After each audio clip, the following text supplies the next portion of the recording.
Hello friends, full education support channel में आप सभी का स्वागत है। कॉर्पोरेट फाइनेंशियल अकाउंटिंग आपका सब्जेक्ट है एंड कंसोलिडेटेड फाइनेंशियल स्टेटमेंट आपका चैप्टर है। MCom part 2 semester 4। आज के थर्ड वीडियो है कंसोलिडेटेड फाइनेंशियल स्टेटमेंट का। मेरी आपसे रिक्वेस्ट है कि आप सभी वीडियोस देखिए ताकि आपको बहुत ही हेल्प होगी जब आप क्वेश्चन ब्रीफ वाले बड़े बड़े क्वेश्चन जब सॉल्व करेंगे तो उसमें आपको बहुत हेल्प होने वाली है। ओके, तो कैलकुलेट माइनॉरिटी इंटरेस्ट हम लोग करने वाले हैं। तो आज का टॉपिक ही है माइनॉरिटी इंटरेस्ट। पहली बात करते हैं कि ये माइनॉरिटी इंटरेस्ट होता क्या है। तो ये एक देखिए, हमने प्रीवियस वीडियो में मैंने जब बताया था तो वहाँ पे जो कंपनी थी एच लिमिटेड, वो एक होल्डिंग कंपनी थी और एक सब्सिडरी कंपनी थी, राइट। लेकिन वहाँ पे क्या था कि जितने भी शेयर थे वो सभी शेयर ने होल्डिंग कंपनी ने ले लिए थे, लेकिन वहाँ पे 100% सब्सिडरी ऐसा लिखा हुआ था। दैट्स वाई वहाँ पे जितने भी सब्सिडरी कंपनी के शेयर थे वो सभी शेयर उसके पास होल्डिंग कंपनी के पास चले गए। यहाँ पे एक चीज़ मैं आपको बता दूँ कि होल्डिंग यहाँ पे ये चीज़ है कि मेजॉरिटी जो कंपनियाँ होती हैं, ओके, जैसे कि एक एग्जांपल मैं आपको यहाँ पे देना चाहती हूँ। तो जो भी बच्चे अगर दोनों वीडियो अभी तक नहीं देखे तो उनको देख लीजिएगा ताकि आपका क्लैरिफाई और अच्छे से हो जाए। एक बार रिवीजन हम थोड़ा कर लेते हैं। बहुत ही इंपॉर्टेंट और इजी एग्जांपल है, जैसे कि मिस्टर एच हैं और मिस्टर एस हैं। ओके, ये दोनों कंपनियाँ ही हैं, आप इनको कंपनी ही समझे। तो यहाँ पे मिस्टर जो एस है उन्होंने 30,000 रुपये मांगे। किससे मांगे? तो मिस्टर एच से मांगे। मिस्टर एच ने बोला ठीक है भाई, ये ले तू 30,000, लेकिन एक मेरी शर्त है। और ये मिस्टर एस बोलता है ठीक है भाई, मेरे को तुझे सारी शर्त मंजूर है। मिस्टर एच बोलता है कि देख भाई, अगर तू मुझे मेरा पैसा वापस नहीं किया ना तो मैं तेरी कंपनी को पूरी तरीके से खरीद लूँ, मतलब पूरी तरीके से एक्वायर कर लूँगा, पूरी तरीके से उसका मेरा बना लूँगा। ओके, खरीद लिया मतलब खुद का ही हो जाता है। तो यहाँ पे तेरी कंपनी में जैसे तेरा फाइनेंशियल स्टेटमेंट था, जैसी तेरी बैलेंस शीट थी, सब वैसे ही चलेगा। तो क्या प्रॉब्लम है? यहाँ पे सारी चीज़ें वैसी की वैसे ही चलेंगी, लेकिन ये मेरे डिसीजंस होंगे, सब चीज़ें मेरी होंगी। बाकी का तुझे अपनी कंपनी चलाते रहे, पर डिसीजंस मेरे जैसे होंगे और मेरे से ही तुझे परमिशन लेनी होगी, ऐसा उसने बोला। किसने बोला? एच ने बोला। एस लिमिटेड बोला ठीक है, मैं एग्री हूँ तेरी बात से, मैं रेडी हूँ। तो यहाँ पे कंपनी रेडी हो जाती है एस लिमिटेड और उसको देने के लिए। अब यहाँ पे क्या होता है कि ये लोगों के बीच में एक डेट रहती है, राइट।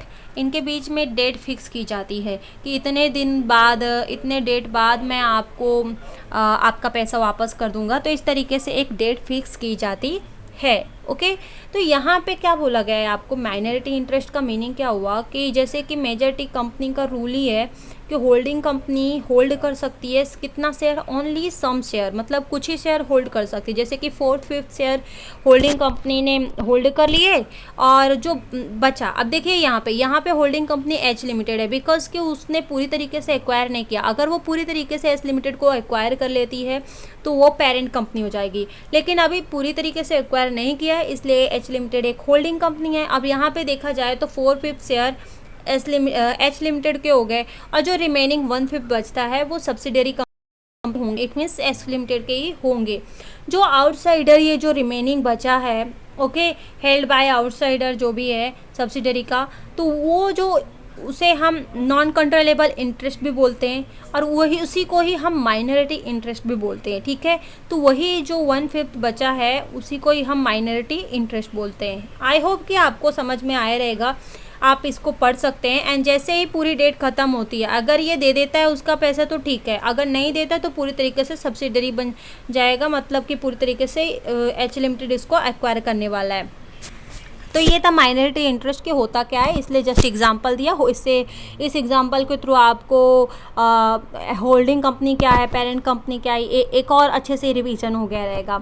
अब एक क्वेश्चन करते हैं। यहाँ पे आप बैलेंस शीट देख सकते हैं, समरी, लाइबिलिटी साइड है, एसेट साइड है। यहाँ पे शेयर कैपिटल दिया है जो कि एच कंपनी का 12,000 है, एस कंपनी का 5,000 है।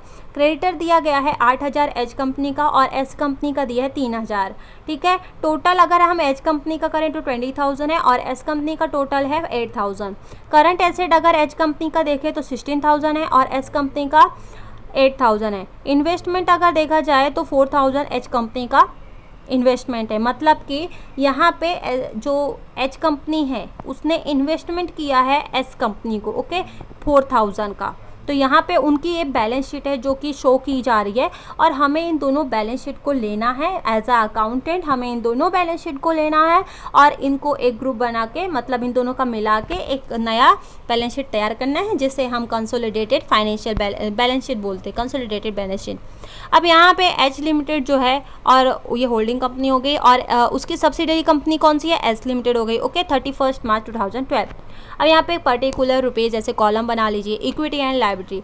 अब यहाँ पे share holders fund, share holders fund मतलब कि कितना शेयर होल्डर्स का फंड कितना है, तो यहाँ पे आप देख सकते हैं कि एच लिमिटेड का 12,000 शेयर है, मतलब कि ज़्यादा शेयर किसके पास है, एच लिमिटेड के पास। तो 12,000 जो शेयर हैं, आपको क्या करना है, यहाँ पे ऐसे 12,000 लिख देना है। Then minority interest, minority interest आपको निकालना होगा, जैसे कि मैंने पहले बताया कि 4/5 होल्ड कंपनी का होता है, 1/5 जो बचेगा वो होगा सब्सिडरी कंपनी, या फिर आप आउटसाइडर बोल सकते हैं, ओके, यही चीज़ यहाँ पे लिखी हुई है।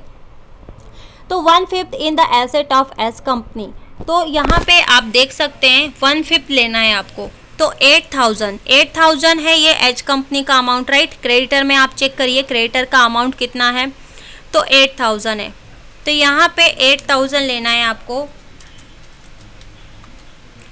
और 8,000 लेने के बाद आपको क्या करना है, उसको 1/5 करना है, तो आपको 1,600 मिलेगा। 1,600 ये आपको यहाँ पे ऐसे लिख लेना है, ओके।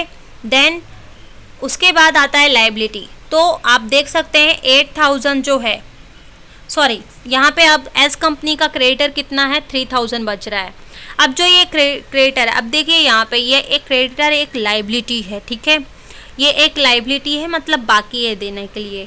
तो अभी यहाँ 3,000 है अमाउंट, तो 3,000 है, तो वो 3,000 को लीजिए और उसमें से 1 मल्टीप्लाई करिए, डिवाइड करिए 5, तो कितना 1/5 किया आपने, तो कितना आ गया, 600 आ गया।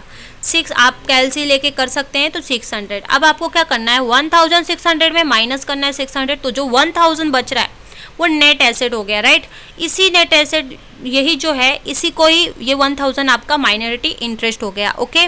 अब आपका करंट लायबिलिटी में जो ये क्रेडिटर आपका है 8,000 एच कंपनी का, एस कंपनी का 3,000, अब इन दोनों को भी ऐड कर दीजिए, तो 8 और 3 कितना होगा, तो 9, 10, 11, ओके, तो 11,000 आपका ट्रेड पेबल हो गया।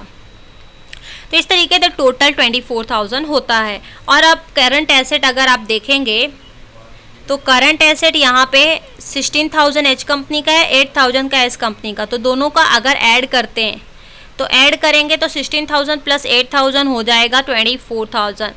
तो इस तरीके से दोनों टोटल कर दीजिए, तो 24,000। तो इस तरीके से बैलेंस शीट टैली हो गई है, और ये हमारा बैलेंस शीट तैयार है, कंसोलिडेटेड बैलेंस शीट, ओके। तो इस तरीके से ये माइनॉरिटी का क्वेश्चन था जो कि मैंने आपको बताया। एक और चीज़ है माइनॉरिटी इंटरेस्ट इन इनकम। अब इनकम में क्या है इसका रोल, तो देखो, minority interest in the net income of consolidated subsidiary for reporting period should be identify, मतलब कि एक पीरियड, जैसे कि मैंने देखो आपको बोला था कि एक पीरियड फिक्स रहेगा कि मैं आपका पैसा इतने टाइम पे चुकाऊंगा, राइट। तो वो आइडेंटिफाई करना होता है, and adjust again the income of group in order to arrive at net income attributable to the owner of the parent. Minority interest in the income of group should be separately presented. वो जो income होगा group का, वो उसे अलग से present किया जाता है consolidated profit and loss account में, ठीक है। तो ये एक छोटा सा नोट्स था, मे भी आ सकता है, तो इसलिए याद रखना। देन नेगेटिव माइनॉरिटी इंटरेस्ट में अगर देखा जाए तो इतना कुछ है नहीं, आप खुद से पढ़ सकते हो। जो हमारे क्वेश्चन की बात है, जो हमें पेपर से रिलेटेड है, वो चीज़ हमारे लिए बहुत इंपॉर्टेंट रखती है।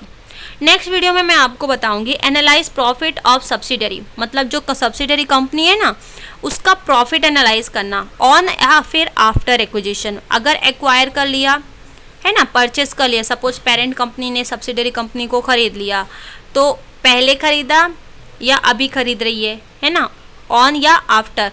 तो इस तरीके से इसको हम करेंगे, बहुत ही मज़ेदार है। देखिए यहाँ पे ना मेजरली कंसोलिडेटेड फाइनेंशियल स्टेटमेंट में दिमाग में एक चीज़ डाल लीजिए।